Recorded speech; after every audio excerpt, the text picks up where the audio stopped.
Halo, Assalamualaikum. Jumpa lagi bersama saya Amanda dalam seri pembelajaran statistika. Nah, pada kesempatan kali ini kita sudah masuk ke tahap pengujian hipotesis dengan menggunakan analisis regresi. Ya, jadi di sini saya secara khusus akan membahas analisis regresi linear yang akan terbagi menjadi dua bagian. Pada bagian pertama kita akan melakukan analisis regresi linear secara manual atau menghitung secara manual, dan yang bagian kedua saya akan menyampaikan bagaimana kita melakukan analisis regresi linear menggunakan aplikasi Microsoft Excel. Sebelum kita melakukan analisis regresi linear, kita harus paham dulu seperti apa itu analisis regresi. Jadi analisis regresi itu digunakan dalam suatu penelitian untuk melihat bagaimana pola hubungan antara variabel bebas dan variabel terikat. Ya, di sini kita simbolkan variabel bebasnya dengan X dan variabel terikatnya dengan Y.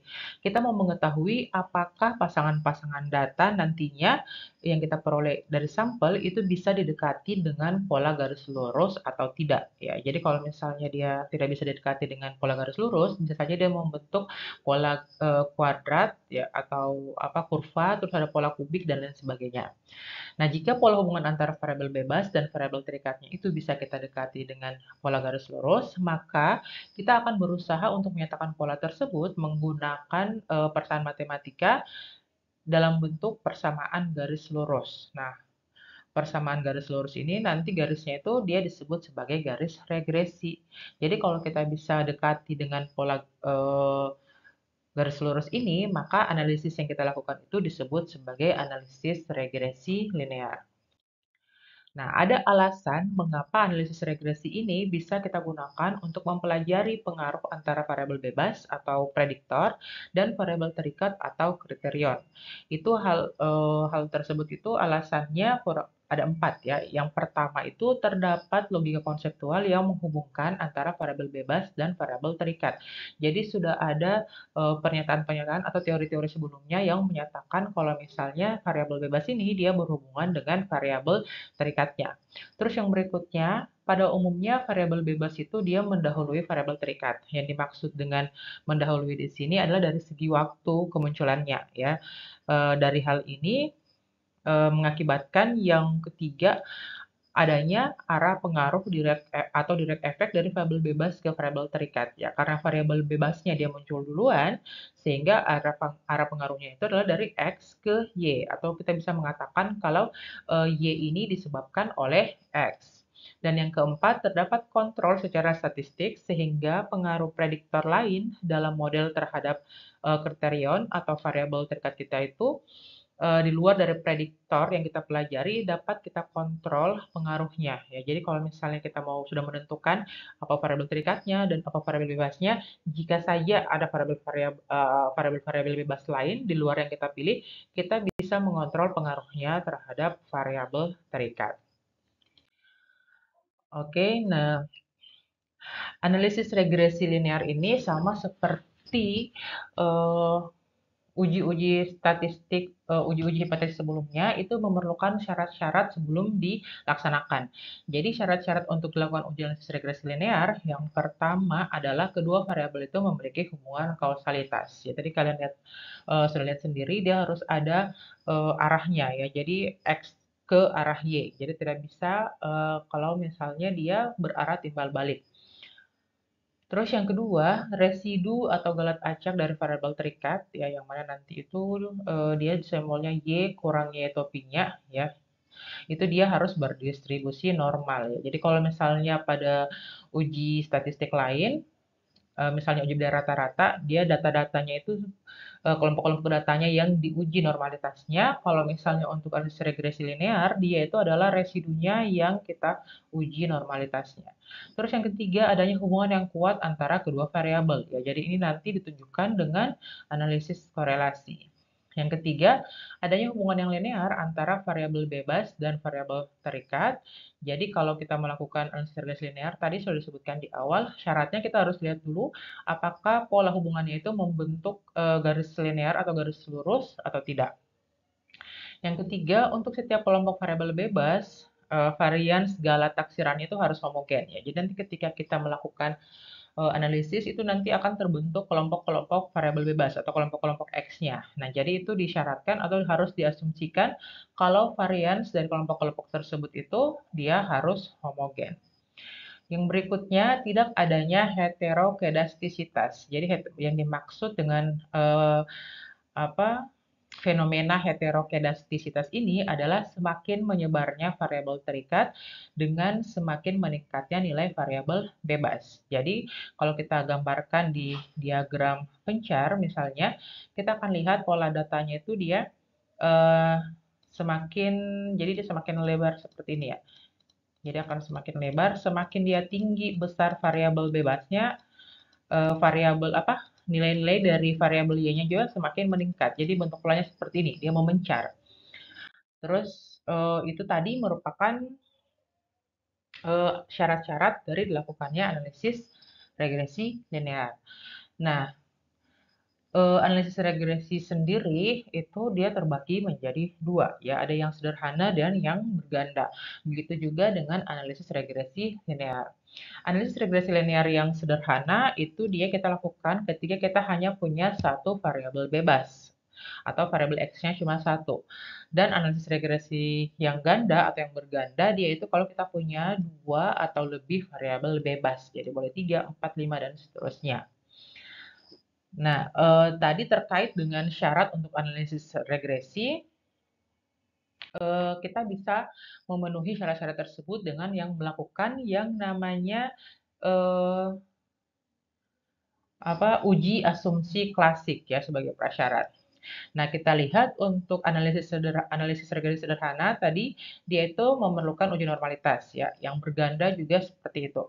Untuk linearitas juga keduanya eh, apa di ada ya.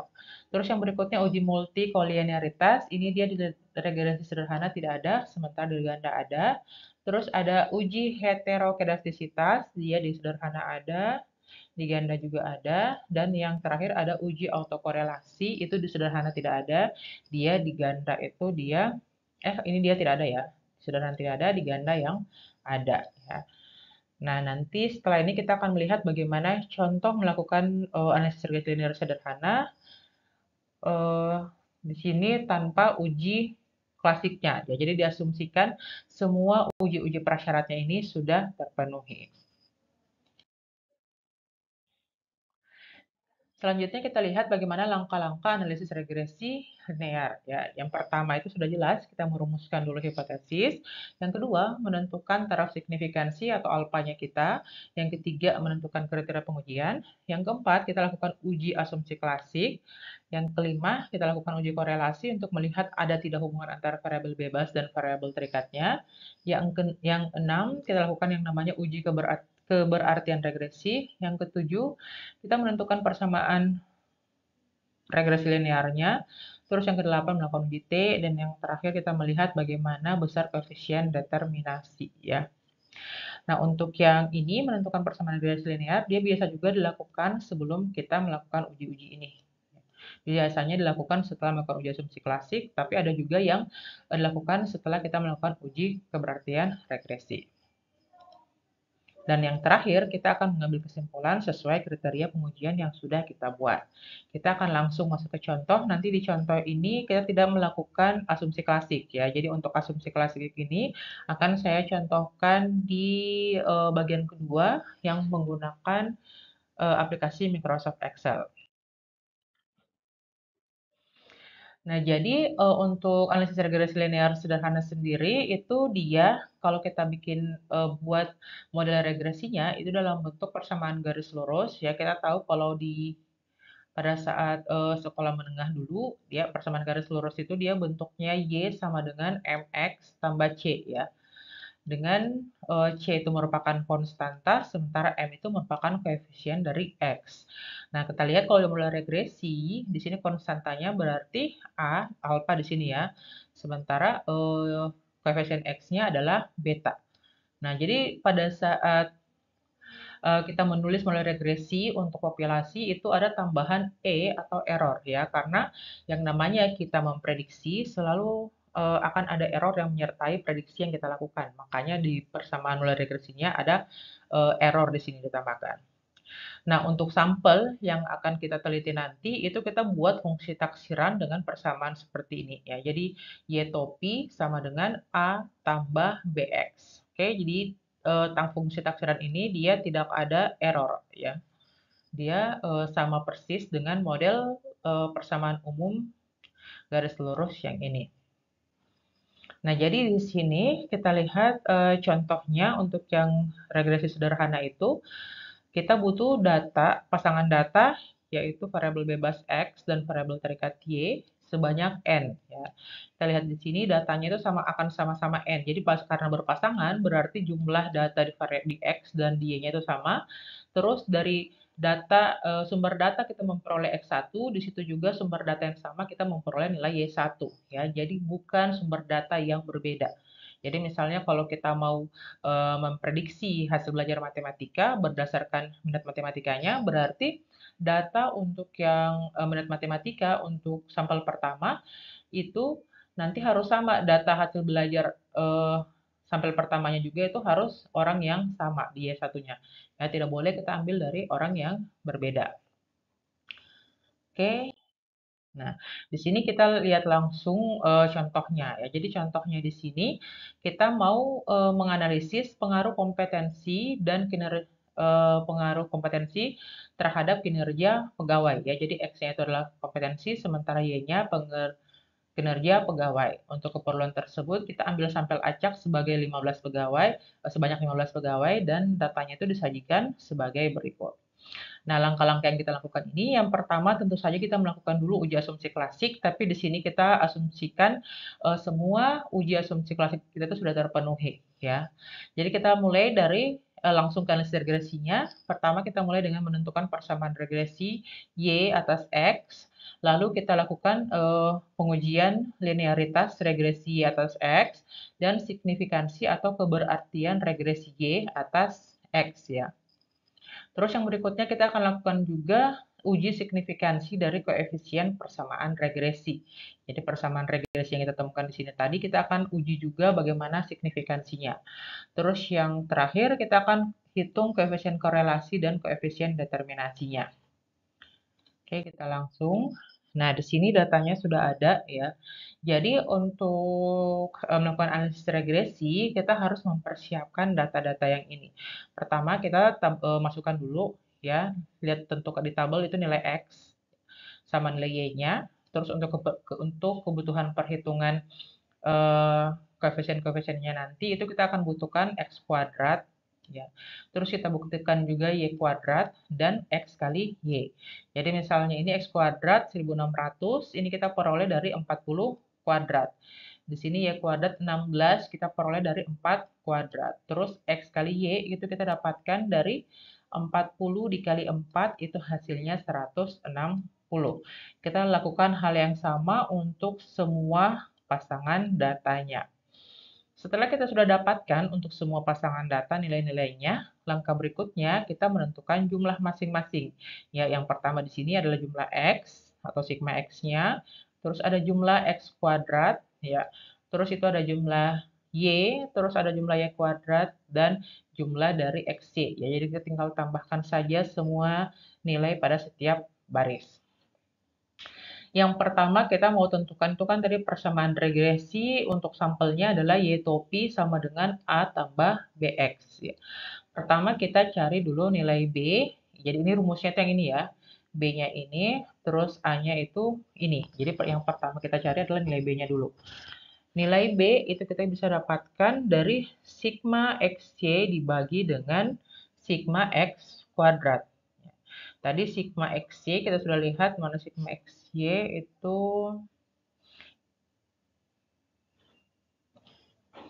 maaf ya. Jadi untuk B bukan sigma X yang ini, tapi dia di sini sigma X kecil Y kecil dibagi dengan sigma X kecil ya yang kuadrat. Sementara untuk masing-masing ini kita lihat rumusnya itu di sini ya. Sigma XY itu ini rumusnya. Sigma X-Y kecil ya, didapatkan dari sini. Nanti yang ini, untuk yang ini kita ambil data yang ada di sini tadi. Untuk yang ini dan ini, rumusnya itu adalah ini. Ya, jadi masing-masing nanti kita ambil data di sini. Kita cari dulu yang pertama sigma XY kecil. Itu didapatkan dari sigma XY yang data tadi. Sigma XY itu berarti ini 12.092 gitu ini. Terus dikurang dengan sigma X yang ini sigma X ya 695 dikali dengan sigma Y. Sigma Y-nya 245. Terus dibagi dengan N. N-nya 15. Kita dapatkan nilainya 740,33. Lalu untuk sigma X kecil yang kuadrat, itu kita dapatkan dari sini. Pertama sigma X kuadrat, berarti yang ini ya, 34.219, terus dikurang sigma X kita kuadratkan. Sigma X tadi 695, berarti 695 kita kuadratkan, terus kita bagi dengan N-nya, itu 15, didapatkan nilainya ini, 2017,33. Terus untuk sigma Y kecil kuadratnya, itu kita dapatkan dengan sigma Y kuadrat, yang ini 4.704, kita kurang dengan sigma Y. Sigma Y berarti yang ini ya, 245 itu kita kuadratkan baru bagi 15. Dapatnya, ini ingat ketika melakukan proses ini dengan secara manual menggunakan kalkulator, ini biasanya banyak yang sering keliru ketika melakukan secara manual ya. Itu kita kuadratkan dulu pertama 245 kuadrat, terus hasilnya kita bagi dengan 15. Nanti dapat hasilnya berapa? Nanti 4.707 dikurangi dengan hasilnya tadi. Itu baru dapatkan 705,33. Setelah itu kita lakukan hitung nilai B-nya. B tadi yang ini ya, dari sigma XY yang ini tadi dibagi dengan sigma X kuadrat. Berarti 740,33 dibagi 2017,33 dapatnya 0,366 seterusnya. Untuk A-nya itu didapatkan dari Y rata-rata ya. Rata-rata Y dikurangi B dikali rata-rata X ya. Dari mana kita dapatkan Y rata-rata? Y rata-rata itu sama saja dengan jumlahnya X ini 695 kita bagi dengan 15. Dapatnya itu 16,33. Sementara untuk B-nya tadi ini ya 0,366 dan seterusnya. Untuk rata-rata X-nya kita dapatkan dari nilai X.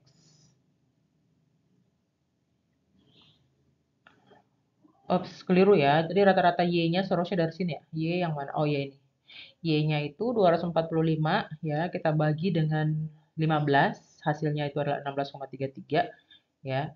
Terus rata-rata Y-nya itu kita dapatkan dengan membagi 695, rata-rata X-nya 695 dibagi dengan 15. Dapatnya 16,33 ya. Setelah itu kita operasikan, ingat operasinya berarti kita kali dulu 0,366 dikali 16,33. Setelah itu dapat hasilnya, baru 16,33 dikurangi hasil yang ini. Bukan terbalik ya, jadi ini baru kurang yang ini. Nanti kita dapatkan hasilnya negatif 0,672 dan seterusnya. Dari sini kita tinggal substitusi nilai B sama A-nya ya ke persamaan ini dan kita dapatkan persamaan regresinya. Persamaan regresi Y atas X itu Y topi sama dengan negatif 0,67 ditambah 0,367 X. Oke, nah selanjutnya kita sudah punya tadi persamaan regresi. Yang kita akan lakukan setelah itu adalah menentukan uji linearitas dan signifikansi regresi Y atas X. Jadi langkah-langkahnya itu harus dilakukan dengan hati-hati ya. Yang pertama itu kita akan menentukan jumlah kuadrat ya. Jadi di sini jumlah kuadrat kita singkat dengan JK. Jadi jumlah kuadrat ini kita akan menentukan dari beberapa sumber ya, beberapa sumber.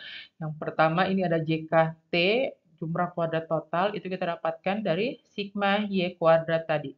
Ya, jadi dari tabel yang sebelumnya hasil Y kuadratnya yang kita jumlahkan itu dapatnya 4707. Terus ada juga jumlah kuadrat A ya. Jadi jumlah kuadrat A ini dia kita dapatkan dari sigma Y kuadrat. Ya, jadi dari jumlahnya Y tadi yang di tabel sebelumnya kita kuadratkan, terus kita bagi dengan N. Tadi jumlah Y-nya itu 245, kita kuadratkan bagi 15, dapatnya 4001,667. Terus ada jumlah kuadrat B per A, ya, itu kita dapatkan dari B dikali sigma X kali Y, ya, tadi B-nya itu ini 0,366 dan seterusnya. Sementara sigma X kali Y kecil, ya, X kali Y kecil itu 740,33. Itu dapatnya ini, 271,69. Terus yang berikutnya adalah jumlah kuadrat sisanya atau JKS. Itu didapatkan dari JKT dikurang JKA dikurang lagi JKB per A. Ini tinggal dikurangkan semua nilai-nilainya dan didapatkan sama dengan 433,641. Oke, yang berikutnya yang kita mau tentukan adalah jumlah kuadrat galatnya. Ya. Jadi jumlah kuadrat galat itu nanti kita dapatkan dari sigma YI kuadrat dikurang sigma YI kuadrat berbagi NI. Ya, kita lihat bagaimana caranya pada slide selanjutnya. Nah, jadi untuk menentukan JKG itu terlebih dahulu data X-nya itu kita urutkan. Nah, setelah kita urutkan seperti ini ya dari kecil sampai yang ke besar, kita lihat apa X yang nilainya sama itu nanti kita jadikan satu kelompok ya. Makanya di sini kan ini kelihatan data pertama yang 22, data keduanya itu 30, data ketiganya 32, data keempatnya itu 40 ya. Jadi dia dikelompokkan. Terus data kelimanya itu 44. Dikelompokkan juga data ke-6, ke-7, ke-8, terus data ke-9 ini ya. Jadi terus data ke-11, ke-10 ini 11 ini 12. Jadi yang sebelumnya untuk N itu kan 15, tapi untuk kelompok Y-nya, kelompok variabel kelompok variabel X-nya itu dia menjadi 12 kelompok. Selanjutnya kita menentukan jumlah kuadrat untuk masing-masing Y-nya. Ya, jadi di sini untuk jumlah kuadratnya kita hanya akan menghitung yang masuk di kelompok saja. Karena yang di luar kelompok itu kalau kita hitung kita akan dapatkan jumlah kuadratnya itu adalah 0. Kelompok-kelompok yang ini ya, yang tidak ada pasangan samanya itu kita akan cari hasilnya pasti nanti 0. Makanya yang kita hitung hanya yang punya yang berkelompok saja, yang mempunyai yang sama saja seperti ini. Oke, setelah itu ini yang kita tentukan. Untuk yang pertama, datanya Y-nya itu adalah 4 sama 24. Tadi rumusnya sigma Y kuadrat. Ya, jadi masing-masing kita kuadratkan. 4 kuadrat, terus tambah 24 kuadrat, lalu sigma Y kita kuadratkan. Sigma Y-nya itu adalah 4 tambah 24 itu 28, kita kuadratkan.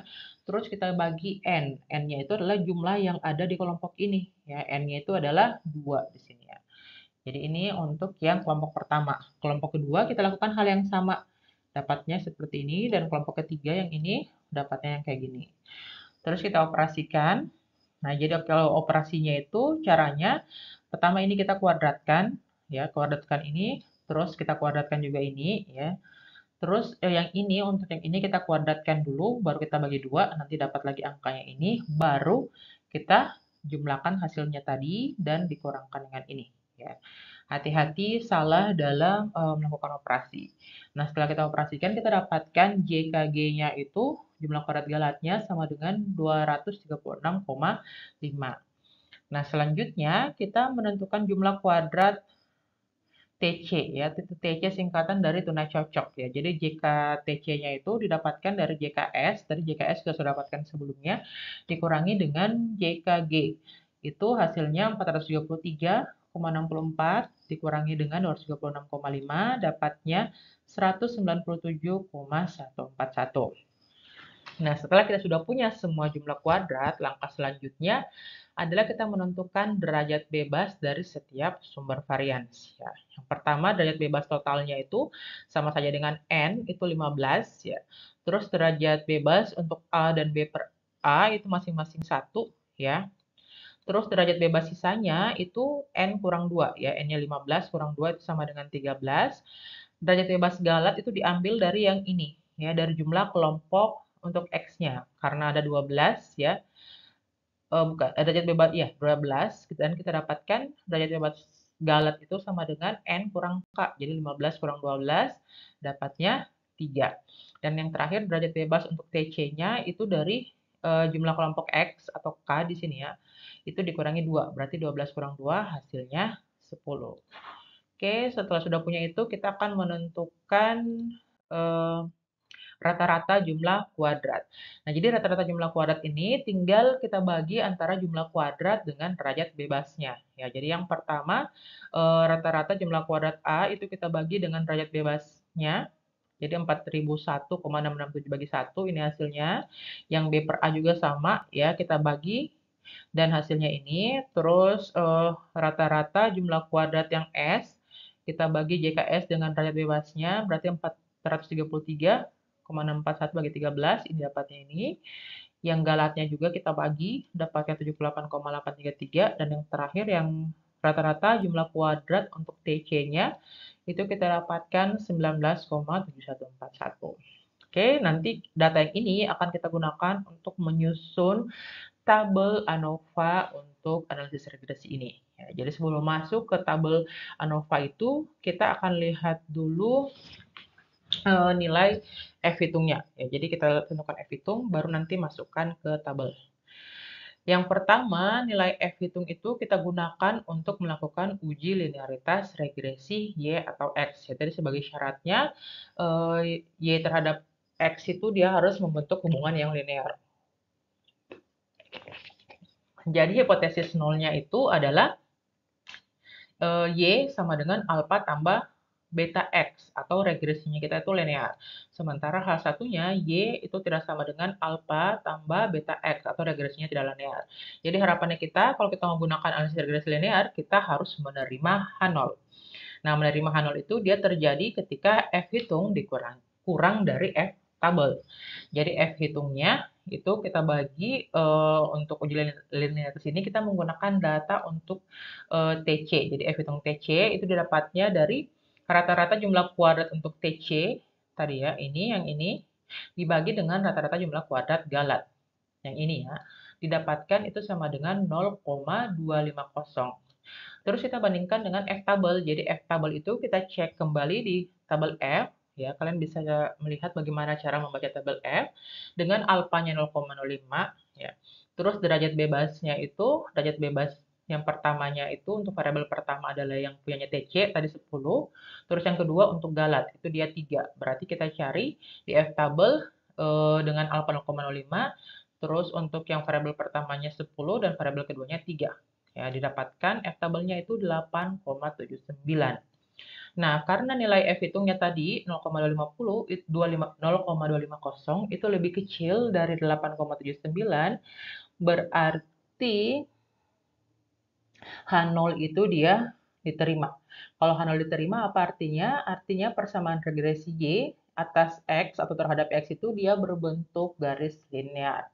Ya, terus uji yang berikutnya adalah uji keberartian regresi Y atas X ya. Jadi keberartian regresi ini dilihat dari koefisien betanya. Jadi kalau misalnya betanya sama dengan 0, itu artinya regresinya tidak berarti ya.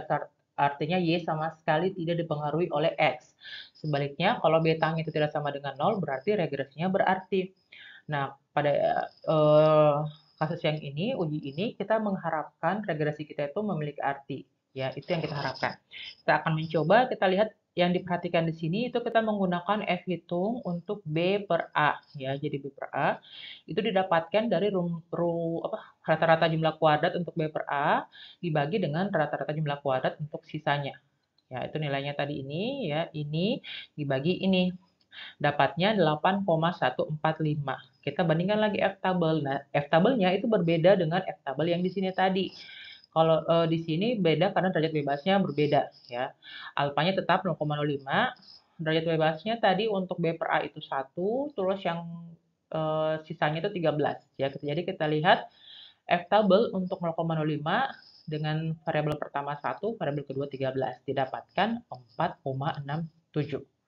Dari sini kita bisa lihat kalau F hitung itu lebih besar dari F tabel, yang berarti H0 itu ditolak pada taraf signifikansi alfa sama dengan 0,05.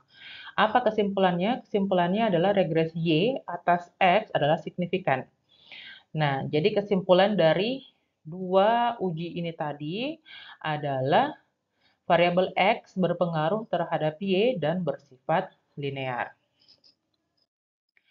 Oke, nah selanjutnya kita tinggal masukkan di sini di tabel ANOVA regresi ya. Jadi tabel ANOVA regresinya ini tuh seperti ini dengan menggunakan data-data yang ada di yang sudah kita tentukan sebelumnya. Ya, jadi ini derajat bebas, yang ini data untuk jumlah kuadrat, yang ini data untuk rata-rata jumlah kuadratnya.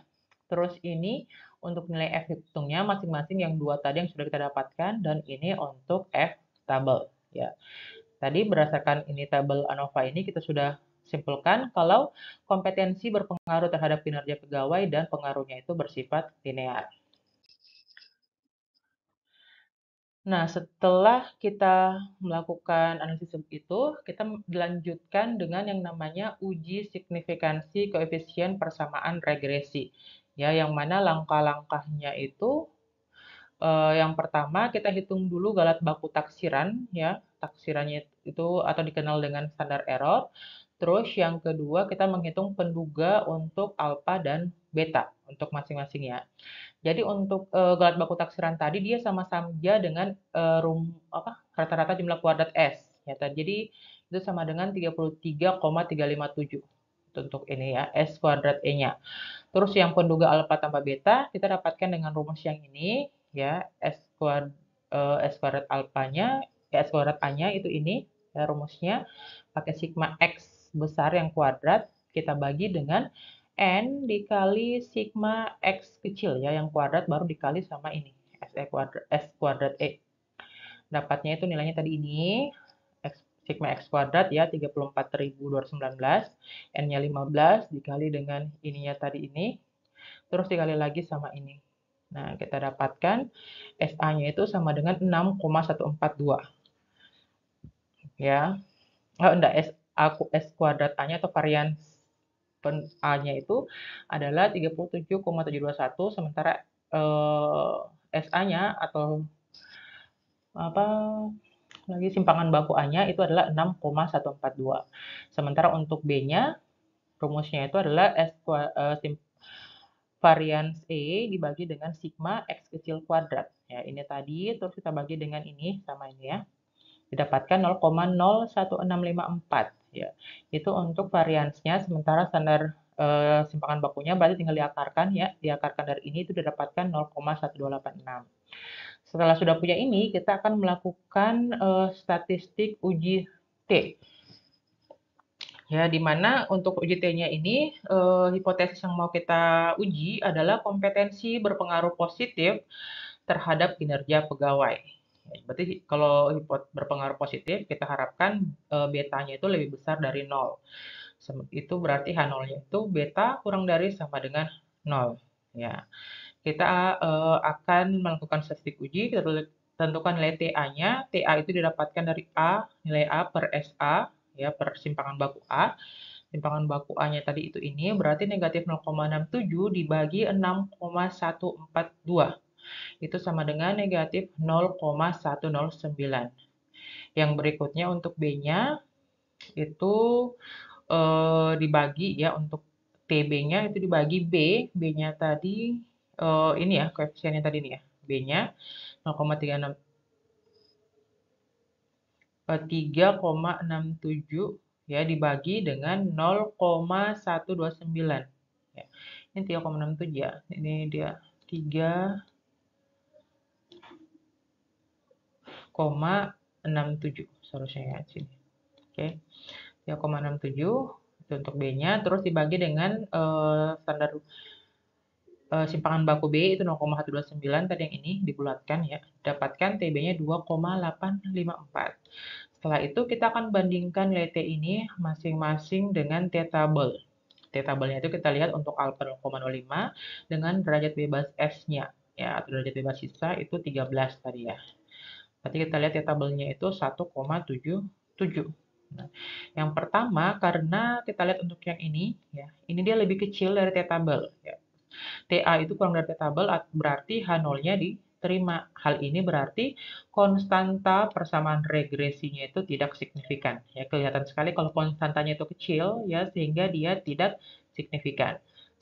Sedangkan kalau untuk yang koefisiennya itu dia tadi nilai T-nya itu 2,854, itu lebih besar dari T-tabelnya, ya, itu berarti H0-nya ditolak. Atau kita bisa mengatakan koefisien regresi bersifat signifikan. Dengan demikian, kesimpulannya kompetensi berpengaruh positif terhadap kinerja pegawai. Oke, langkah selanjutnya yang kita lakukan adalah menentukan koefisien korelasi dan uji signifikansi koefisien korelasi X, Y.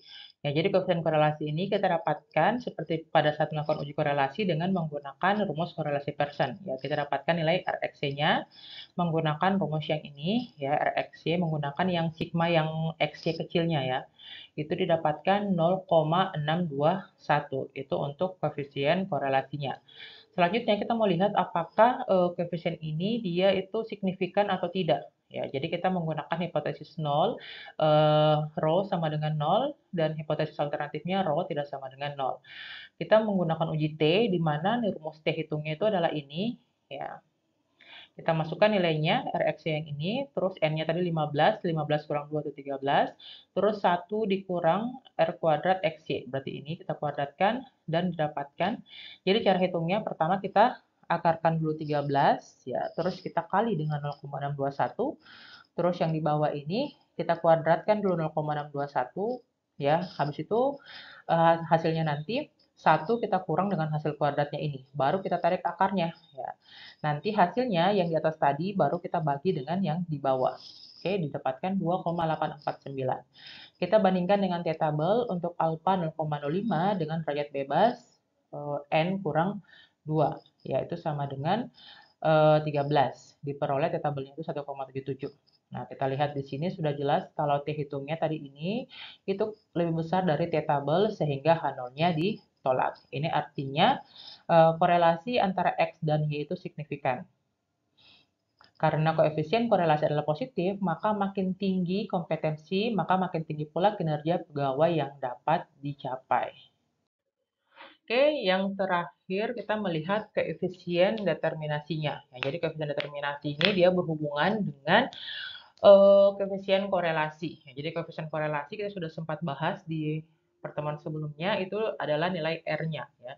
Jadi koefisien determinasi ini adalah sebuah koefisien yang memperlihatkan besarnya variasi yang ditimbulkan oleh variabel bebas. Ya, jadi kita melihat seberapa besar sih, seberapa persen besar variasinya yang disebabkan oleh variabel bebas terhadap variabel terikat. Nah, di sini koefisien determinasi itu kita dapatkan sebagai kuadrat dari koefisien korelasi dikali dengan 100%. Ya. Jadi tadi koefisien korelasinya itu didapatkan adalah 0,621. Itu berarti 0,621 kuadrat, ya. Kita kuadratkan baru kita kali dengan 100%. Dapatnya itu 0,385 dikali 100% berarti 38,5%. Apa arti dari koefisien determinasi ini? Artinya 38,5% variasi variabel kinerja pegawai dapat dijelaskan oleh variabel kompetensi. Atau dalam pengertian lainnya, bahwa dengan mengontrol prediktor lain yang juga berhubungan dengan variabel kinerja, maka dapat disimpulkan bahwa pengaruh variabel kompetensi terhadap kinerja pegawai sebesar 38,5%. Oke, demikianlah tadi pembahasan saya terkait analisis regresi linear sederhana. Semoga bermanfaat. Jika ada yang ingin tanyakan, berikan pertanyaan di kolom komentar. Terima kasih. Assalamualaikum warahmatullahi wabarakatuh.